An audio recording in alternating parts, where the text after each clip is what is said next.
With the SEC Media Days happening this past week, you always know we're going to get some kind of headline comment. Whether that's Kirby Smart just, not really caring and just talking about what he wants to talk about because he's the two-time national champion, two-time SEC champion. Back-to-back, he's won the SEC more than 2 times. Whether it's Eli Drinkowitz making fun of other people's conferences and their schedules as they progress to a 9-game schedule, or when you have Lane and Pete Golding, where they're flirting back and forth about being ex-girlfriends and things like that.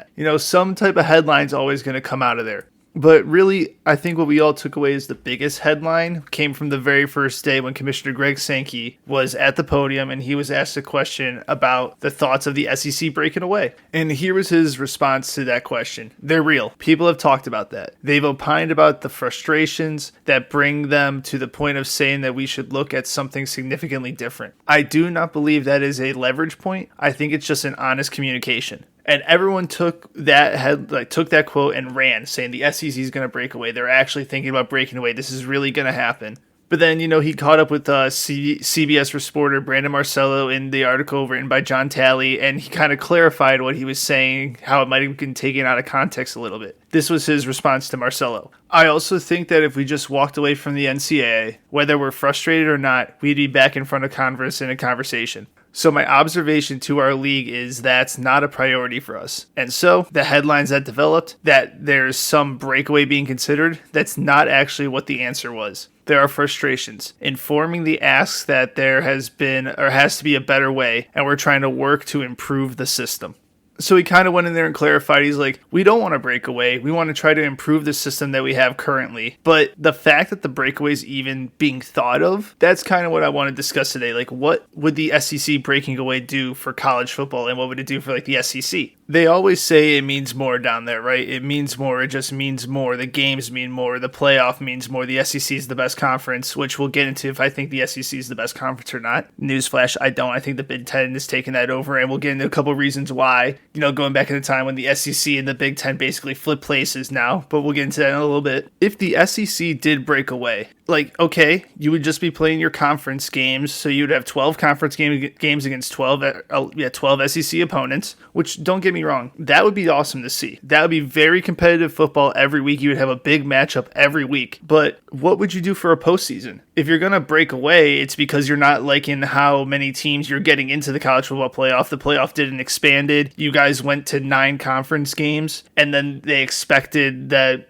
the playoff would expand at least to 16. They didn't want 24. The Big Ten's really been pushing 24, but the SEC had the understanding, and kind of Greg Sankey's been hearing it from the coaches, is like, hey, we agreed to these 9 conference games because we thought you can get us to 16 playoff teams. Because with the SEC being a much deeper conference than the Big Ten, for example, they're going to have a lot more of those middle-of-the-pack ranked teams that could fill out the final 4 spots of a 16-team bracket compared to a 12-team bracket. But if you break away and you do some type of postseason, I feel like it's just going to be an extended regular season, right? Because you're getting all these big matches in the regular season and you're just getting a couple more big matches at the end. And then they'll try to claim that they're a national champion, but when you have all the other conferences actually still playing in the college football playoff, playing for a national championship, of course, everyone in the South is going to claim that the SEC champion is actually the national champion if they do decide to break away. But to the whole rest of the country, that's not how it's going to be considered. I don't think they have to worry about, being watched, because the SEC football, again, it's going to get eyes on it no matter if they break away or if they're a part of the NCAA. They're going to get eyes on it, so it's going to be a viable product of SEC football. But then what does that mean for all the other non-football sports? Right? SEC baseball is probably the best baseball in college baseball. Said baseball a lot there. But would basketball be successful?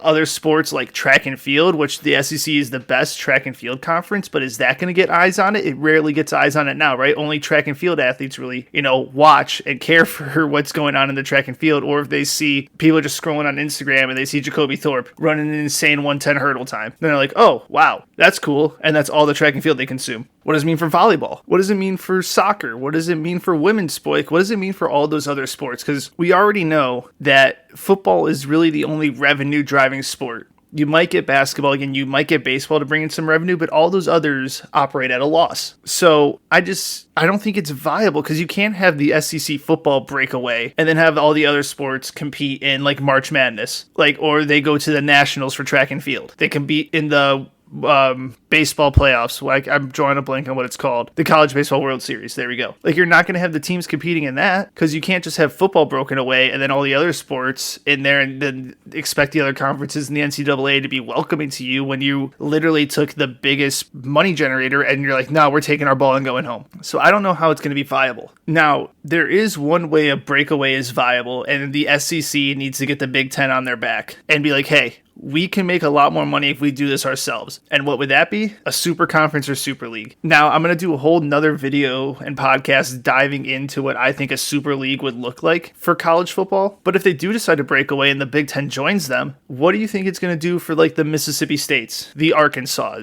the bottom of the barrel SEC and Big Ten teams? Are they going to be invited to come with? Probably not. Right? If you're combining those two conferences to make a super conference, the bottom of the barrel for both those conferences are going to get left behind. And how are those institutions going to feel? They're not going to be able to survive on their own, right? They're either going to have to join a new conference or like go independent, like how Notre Dame is. But Notre Dame, honestly, if the SEC and Big Ten broke away, they would go with. But again, I'm going to get into more detail on that in a completely other video. But I just don't know if the SEC breaking away is viable in the big picture for all of the SEC. It definitely can be viable for football, but again, I think you're just diluting your product, and then when it does get to your postseason time, yes, you're going to have big games, but what are you really going to be playing for? Oh, we're the champions of the Southeast. And then again, all the fans are going to say, well, that's the most competitive conference. It's where the football matters the most. So that's where the actual national champion is crowned. Go ahead and be the 13-0 UCF team and put up a national championship banner and how many teams actually consider them a national champion, right? So like this breakaway talk, sure, you could be thinking about it, but I don't think it's going to happen. And I think Greg Sankey, again, clarified that in his second quote. And we're the tail end of that second quote where he's like, we're trying to work to improve the system. They want to work to improve this, like within the system to benefit them. Now, the bill in Congress, the Protect College Sports Act, that's more so, I feel, of the four power conferences, right?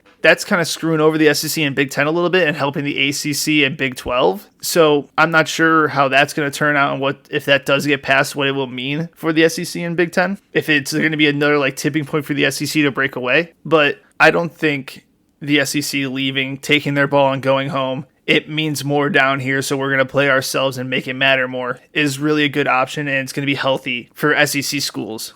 Now, I did mention earlier that I wanted to talk about the SEC and the Big Ten and who really is that best conference. And growing up, I just of course, Vanderbilt has gotten better. Like, I'd say that's a team in the bottom of the SEC who's gotten better, while teams in the Big Ten, like Wisconsin, has been struggling recently, right? So the middle of the pack, the bottom middle of the Big Ten has gone down a level, while the bottom middle and the middle of the SEC has gone up a level. And so what essentially has happened since the NIL era has changed and changed the whole power dynamic of college football, the SEC and Big Ten have basically flipped places. You have the top of the Big Ten, your Ohio States, your Oregons, your Indiana now, which is insane to say. Wouldn't be saying that 3 years ago. They're like your Georgias, your Bamas under Saban, right? They're the real power brokers of college sports, of college football. But then when you look at the middle and the bottom of the Big Ten, it's kind of dropped off and fallen away, just like how the SEC was when Saban was there. And now the SEC is kind of like how the Big Ten was, where, yeah, you would have your Ohio State, your Michigan, that would be, you know, they're the same,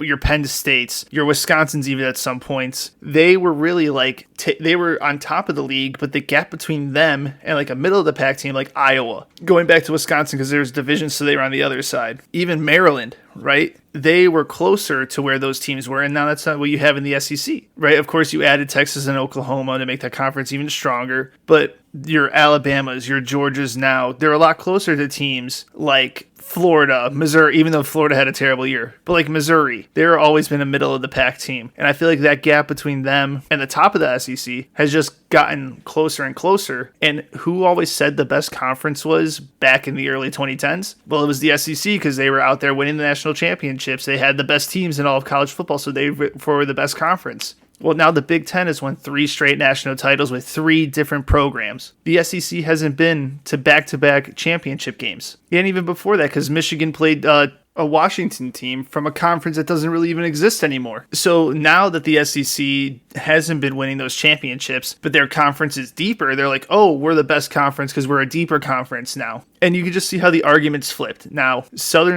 Southern fans, the SEC fans, they're always going to say the SEC is the best, and they're just going to flip their reasoning back and forth. But if we're going off what I grew up in, the Big Ten being all top heavy and everything, just like how the SEC was, and they were claiming that they were the best conference then, I think the Big Ten is the best conference. And I think the 3 different champions in 3 straight years. Oregon is one of the favorites to win it this year. That'd be a 4th straight champion, a 4th new champion. Right, you still have Ohio State and Indiana who are favorites to be in there.